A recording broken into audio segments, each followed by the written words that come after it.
Thank you for having me. You have 3 minutes, and please proceed, and we're glad you're here. Thank you.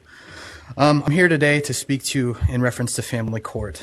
Along with millions of other parents in this state and across the country, I too have personally had the unfortunate privilege of becoming intimately aware of the comings and goings of the family court judiciary.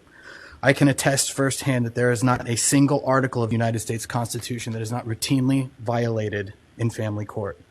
It is a court where both I and millions of parents like me, as well as our children, are routinely subjected to egregious violations of our civil rights. I had my 11-month-old baby boy kidnapped and abducted from me by unjustifiable and unconstitutional state intervention, despite the fact that I had never committed or been convicted of any crime or abuse.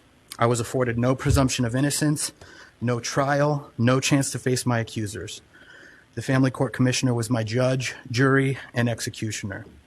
I was categorically denied due process.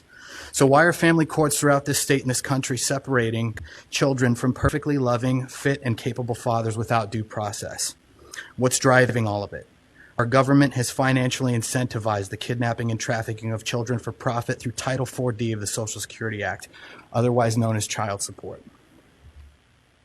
Shocked and stupefied are not strong enough terms to describe my state of mind when I found out that the entire judiciary in California, including this council, are under contract with the executive branch agencies to help assist with enforcing Title 4D in exchange for federal incentive funds.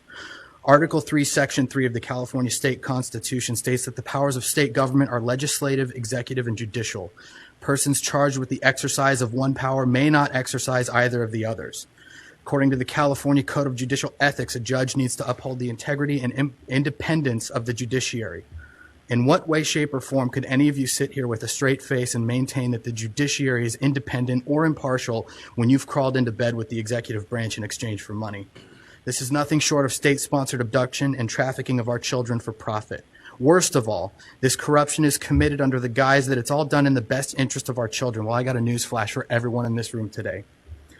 90% of all homeless and runaway children are from fatherless homes, 32 times the average. 85% of all children who show behavior disorders come from fatherless homes, 20 times the average.